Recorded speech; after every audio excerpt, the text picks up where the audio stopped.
Ladies and gentlemen, welcome back to another electrifying episode of Mark2Mark Sports Conversation.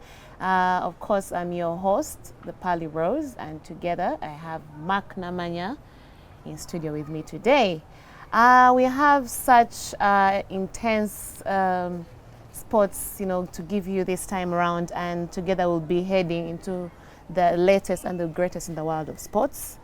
Let's dive in right now. We are looking at CHAN and AFCON in East Africa, okay? And usually when the president switches his suit for a hard hat, things are really getting serious. Hoima Stadium's construction is making waves, okay? Yes, it's making good progress. Our very own Mark Sally was one of the people who was there. Mark Sally, of course, works in the National Council of Sports. We can't have him here, by the way, because he's on compassionate leave. We'll have him for the next edition. He's handling some private emergencies. But anyway, it was a very, very good week for sport, because remember, you cannot have CHAN or Pamoja, all these infrastructure developments happening around within Uganda and the East African region if you don't have the buy-in of the governments. And in these parts, usually the governments are the heads of state. Yes. So it was President Museveni who decided that we were going to have Hoima Stadium constructed, and he said it when he was on site, because there's an airport which has been constructed in Hoima, the Kabalega airport.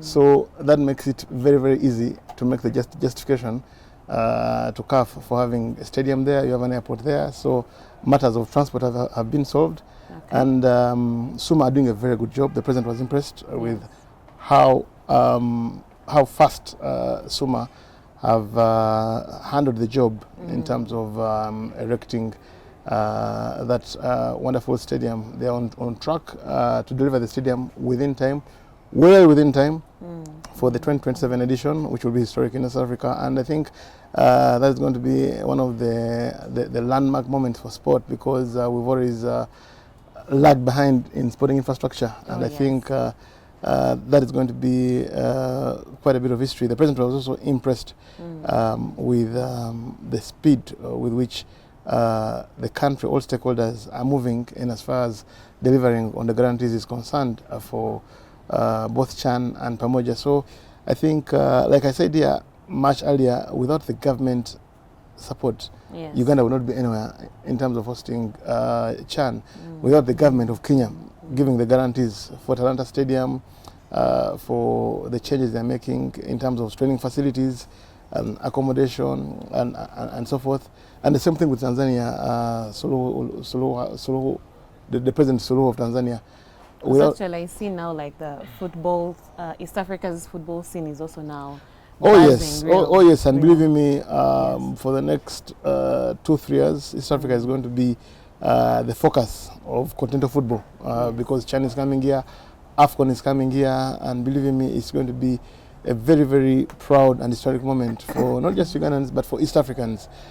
So the work happening at Hoima is brilliant. There's work also which is ongoing at Wankuluku Stadium, at Chambogo Stadium, and those are some of the designated training venues. There also will be training venues, by the way, in Hoima. Okay. So the work will not just be stopping at the stadium. And also there's also work which is ongoing in Lira with the John Akibwa Stadium. So these are very glorious times for Ugandan sport. And I think, once again, and I'll say this for the upton's time, we've got to be proud to be living in this moment as Ugandans, because there was a time when you wondered whether Uganda would ever host a tournament of the magnitude of AFCON, but now it's right within our midst, and we've got to be proud of it. And I can't wait for CHAN, which is happening in August, and then Pamoja, which will be happening in 2 years' time. That's so soon. Very, very soon. Yes, very, very soon. And believe me, it will be quite a very, very exciting moment to be Ugandan and to be East African, because you're going to have so many visitors who will be coming in here, football tourists from not just Africa but from all over the world, who will be coming in to see what Uganda is all about, to visit Uganda, to partake in the tourism attractions of this country, and it will be our chance to sell ourselves to the world, so that people out there get to know that Uganda is more than coffee and Idi Amin. When I traveled so many years ago, Uganda was famed for coffee, Yes. a bit of boxing, and Idi Amin. I think when they get here, they'll know that Uganda is a lot more than boxing, coffee, and Idi Amin. Which always happens, by the way. Yeah. Which always happens. All right, thank you so much, Mike. Now we are getting into the FUBA NBL League, which is now getting underway. And I think today we have the first game being City Oilers Non-Blazers. I don't know if it's the end of an era, because I know definitely if City Oilers is beaten, it will be another huge story. Well, we'll have to wait and see. I think it's going to be fireworks. It will be fireworks at the NCS Arena, because you have City Oilers, yes, who have dominated basketball in this country for more than 10 years. They've won the league. I don't think there's ever been a sporting institution in the history of this country as dominant as City Oilers, because they've just been in charge of the Ghana basketball for this long. But now you have a formidable opponent in Non-Blazers. What makes this interesting is that there are a couple of subplots. First and foremost, Non-Blazers have been threatening to rival City Oilers over the years in terms of building a solid administration, and then threatening to rival the financial mass of Oilers. They don't quite have the deep pockets of City Oilers, who are funded by the Mandela Group of companies. No deep pockets, no structures as well. But they've got some bit of structures and some bit of pockets, obviously, because, and I'll tell you, the players they've attracted. So they have Tony Dweleba, who was formerly in City Oilers. They have Jimmy Inabu, arguably Uganda's greatest basketballer of all time, who was in City Oilers. Then they have James Okello. All those three players left City Oilers in a cloud. The circumstances under which they left City Oilers, in my opinion, they left a lot to be desired, because they offered so much for City Oilers. Only to. They picked Oilers, by the way, from, in the case of Oxy, James Okello, from the time when City Oilers was in Division 2. He was with them. They were promoted together into Division 1, and they started winning championship after championship after championship. So, I mean, Jimmy Enabu, Tony and Oxy competed in the Oilers team, which had the Andrew Tendos playing, which had the Kami Kabanges playing, which had the Arus playing, which had the Nzizas playing, so the Grace Cusaras playing. So they've been through so many generations, I would say, of the Oilers. But to see them right now lining up in a Blazers jersey against Oilers, I mean, it's going to be quite interesting. And I'll tell you, City Oilers are not exactly favorites of many basketball neuters, because they've dominated the game for so long. So you can be sure that a packed NCS Arena, it will be packed to the rafters, is going to be cheering every Blazers point, because they want someone to take away, to remove the dictator, as they say. They want to remove the dictator in City Oilers. And listen, I think it's going to be an interesting spectacle for basketball, because Oilers have done the right things in terms of organization, in terms of building from the grassroots, because they've now recruited so many other kids. The Evan Moezis, of course, they got fired Bale from ECU, and several others. So for them, it is their philosophy of playing the long game in terms of interesting youth. Again, it's a Non-Blazers team which has decided to take on already accomplished material in Jimmy Anabo, Dweleba, and James Okello, to augment the solid team they already had as Non-Blazers. So, I mean, it's going to be quite interesting. I will be at NCS Arena today. Oh, you'll be there. I'll be one of the thousands who will be packed. I feel the pressure already. I mean, it's going to be exciting, and I just can't wait to see how that game will end, because it will have the feel of an NBL final. And believe you me, these two teams are going to be competing in the best of 7 final come the end of the season, because I don't see any team which can compete or match Oilers and Non-Blazers in terms of the squad depth, the rosters they have, and the ambitions they have. Wow, guys. Personally, I wish I could actually be there, because I've been to one of them, and of course, City Oilers won. But even when in jubilation, it was an empty hall. No one wanted to see that. But I can imagine how it's going to be this evening. Okay, we are now looking at the somber week for golf. Okay, the fairways have been, A bit quieter this week. So this has been a very somber week for golf because what happened is last Saturday we woke up to the very, very unfortunate news of Brian Tolit's passing. Tolit was a wonderful golfer, a professional, and arguably the country's best golf trainer. Tolit was a personal friend. So for me, when I'm discussing the story of Tolit, I kind of get emotional because he was such a wonderful human being. And when I say wonderful human being, I mean it in every sense of the word. He was an affable guy, an easygoing gentleman, a sociable guy, a likable character. Yes. His ways endeared him to so many people in the golf fraternity. And when he was diagnosed with pancreatic cancer last year, so many people came out. It's such a short time. Yes, yeah, last year in I think April, May. So many people came out to support him. At the time we didn't know it was pancreatic cancer. Okay. I required surgery of 7 million shillings. The golf fraternity raised in excess of 40 million because everyone loved Tolit. Everyone loved Tolit. He was a person of good character, respectable, understood the game, was a fine ball striker, and he was a genuine person. No one had any friction with Tolit. If you had any problem with Tolit, you were the problem. It wasn't Brian. And he grew up in Ginger, went to Spire Road, went to Ginger SS Secondary School.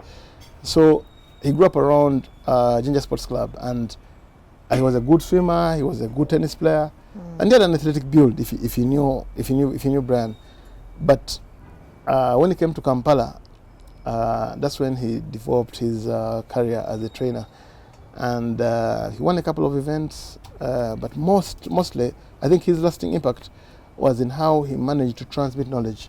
Brian was dedicated to the game of golf. He gave his entire lifetime to golf. You would see him watching YouTube clips on how to improve swings, how to improve your wedge game. He had this golf literature which he was happy to share all the time, and he knew how to train kids. So learning golf is a very frustrating process because it's like learning how to drive a manual car.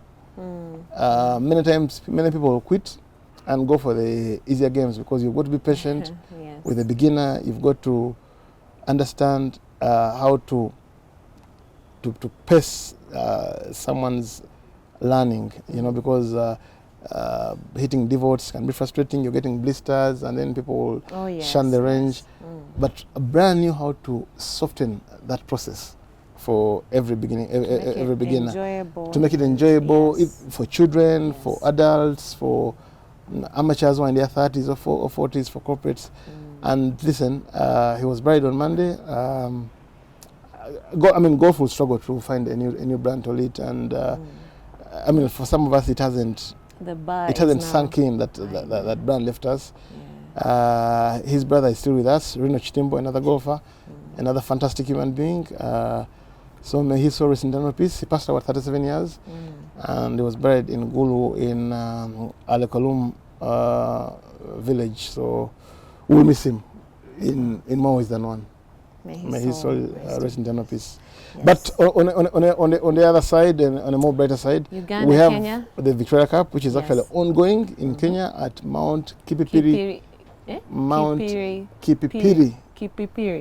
Kipipiri Golf Resort, a brand new course in Kenya, which has been built by South Koreans. Yes. And we're doing well. In the foursomes, which happened yesterday, the morning and afternoon foursomes, Uganda did claw back, having trailed by 3 points to 1. Uganda finished the day by leading by 4.5 points against Kenya 3.5 points. And action is still ongoing at Kipipiri. It's a 3-day tournament, but I've loved the blend of players that was selected by Coach Flavia Namakula and the team manager Paul Evermana, because you have the veterans in Taita Sokong, in Joseph Chinyai, and then you have some of the best players who are nearing their peaks today. In terms of, guys like John Musimenta, you have Elton Tembo, you have Joseph Reganakena, the Uganda Open champion, and then you have the golfers for the future, Anthony Otukei from Lugazi, you have Abdullah Kakoza, who is a kid from Namulonge, and then Peter Mayende, another kid from Lugazi. So we have such a good blend. And listen, they are doing very, very well against a formidable Kenyan team which has got John Lejirma, East Africa's number 2. They have Bill Omolo, Elvis Migua, and the like. So I think I mean, the boys have done the country proud, and we hope that they can keep their heads down, and see us through, because Kenya are still the defending champions of the Victoria Cup. Yes. When they came in Uganda last year, it ended in a draw, so Kenya retained the Victoria Cup on account of the tournament ending in a draw. To take it, you must win it outright. So hopefully we can win it outright, and then we reclaim the Victoria Cup, because the clashes between Uganda and Kenya are always historic. There's a bit of the ego, and then there is we love beating one another, right from the Gossage Cup in football to the Elgon Cup in rugby, and even now in the Victoria Cup in golf. We want to have the bragging rights with our East African neighbors, and hopefully Joseph Chinyai, who is the captain, and the team can deliver the victory that Uganda desperately needs at Mount Kipipiri Golf Resort in Kenya, somewhere in Naivasha. Mount Kipipiri. Kipipiri. Yes. Yeah. And then the new lady president. Tell me about that. Yes, the Uganda Golf Union on Thursday evening at Uganda Golf Club elected a new lady golf president in Rita Appel Okot. Yes, Rita Appel Okot. She's a golfer of 8 years. She's previously served actually as the vice president of the Uganda Golf Union, but that was in the regime of Anna Beja. So she wasn't in this regime, the outgoing regime of Doreen Mwesije. But well, she's handling the reins, and I've had an extensive chat with her, and she says she has grand plans. She wants to uplift the standard of the game for the ladies, for the kids. So Pearl, if you want to take up the game, now is the time. Now is the time. She has a very, very deliberate plan on how to increase the resource basket for ladies golf. Yes. She wants the clubs all over the country to work together, because when they work together, I think there's strength in numbers. And well, she also thinks that the opportunities in growing the Uganda Ladies Professional Golfers Association, because right now we only have 3 ladies playing golf. That is Eva Okach, Irene Namakula, Eva Okach Magala, Irene Nakalembe, and Flavia Namakula. And well, Appel has got all these grand plans. We'll wait and see how she'll execute them. But there is a new face in charge of the Uganda Ladies Golf Union, and I think it's interesting times there for the ladies. So for Pearl, who has been looking forward to taking up the game of golf, you have no excuse. No excuse at all. Not this time round. I agree. You have no excuse. Oh yes, oh yes. Okay. Thank you so much for that information with golf. Right now, of course, I'm getting into Pearl's wisdom as always. And today I don't have so much to say, maybe to tell you that in sport and also in life, it's really never always about how hard you hit, but how hard you get hit and how you get to keep moving forward after that. Yes. Let's get into the predictions. It's going to be a rich weekend of predictions. The fixtures are spicier than your favorite hot sauce. Okay, so together let's dive into this, into the matchups and see what's cooking. On Sunday, we'll be having France versus Croatia. Les Bleus, yeah? Yeah, the Le Bleu, massive game, pronounced Le Bleu, yeah. Massive game for France, because they lost the first game in Zagreb 2-0.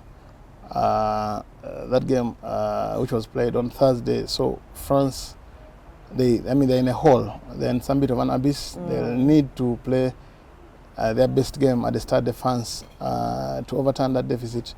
Otherwise, they'll be knocked out by Croatia in the quarterfinals of the UEFA Nations League. Yeah. But Croatia are such a difficult unit. I mean, they don't have any superstars, but they play collectively, and they have some ageless veterans. Ivan Perisic is playing like he's 24, and yet he's is 36. But I'm going for a French victory, but I think France will be knocked out. I'm going for a 2-1 France. I think France will prevail at the Stade de France, but they fashioned so many chances in Zagreb, they just couldn't take them. Mbappe, Ousmane Dembele, and the likes. I'm going for a French win, 2-1, but Croatia will advance. Okay. On the same day, we have Portugal and Denmark. I don't know if Ronaldo and company will be able to defeat their... Well, they were beaten in the first leg as well. So they were beaten in the first leg in Denmark. It will be interesting to see if they can overturn that score. The interesting thing about that game is that Rasmus Højlund, the Manchester United striker, scored a goal, and then he performed Ronaldo's famous Sioux celebration right in front of him. And, and I don't know whether Ronaldo was amused because Hoyland said, Well. I idolized Ronaldo when I was a kid, and I'm celebrating like this because he's always been my idol. I've wanted to emulate him, his dedication and commitment to the game, and hopefully I can play like him in the future. But well, I don't think Ronaldo was happy seeing the Sioux being performed against his national team. Oh, man. So it's just a 1-0 lead. I think Portugal have enough in their ranks to overturn this one. Once they go to Lisbon, I'm going for Portugal prevailing in that one. I'm going for a 3-1 Portugal victory in Lisbon. 3-1. Yeah. Okay. Germany versus Italy, a classic European clash. Absolutely, Yeah. absolutely. That is always, I mean, between the two countries, you have 7 FIFA World Cups. So they are, in every sense, the aristocrats of world football. Italy took the lead through Sandro Tonali, the Newcastle midfielder, wonderful strike.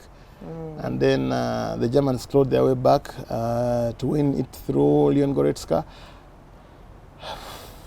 It's going to be hard. It's going to be hard for Italy to overturn this because Germany are going back. They'll be playing at home and they have a cushion. I'm going for a draw. I'm going for a 1-1 draw, which should be enough to see the Germans through in that one. Yeah.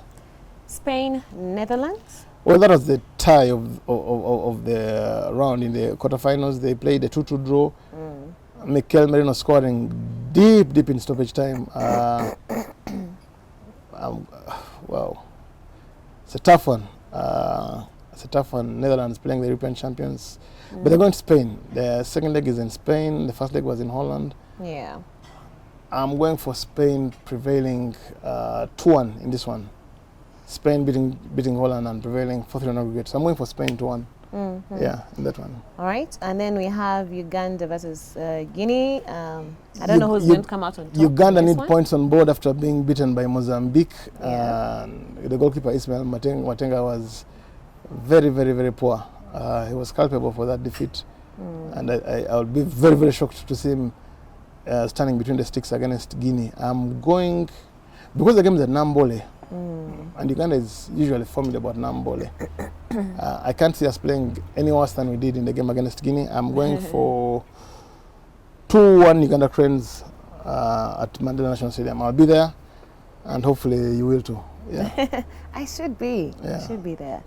Okay, Argentina, Brazil. That's also another South American football classic. Well, arguably Messi, Neymar. The oldest rival in world football, and always a big game, always a massive game between Argentina and Brazil. Argentina are the reigning FIFA and Copa America champions, FIFA World Cup and Copa America champions. But they're playing Brazil, who are the 5-time FIFA World champions. There's always a deep-rooted rivalry between the two, right from the 1930s and 40s to present day. Wow, that game will be played in Buenos Aires. And Buenos Aires, yeah. Although which is in the Argentine capital, Brazil beat Colombia, but this Brazilian team doesn't quite convince me. Because Argentina at home, I'm just going to. I want to give Argentina a victory, but let me go for Argentina. I'm going for Argentina. A 1-0, a close 1-0 victory for the world champions against the old enemy. It will be a toughly contested result. I'm going for 1-0 for Argentina. Okay. Yeah.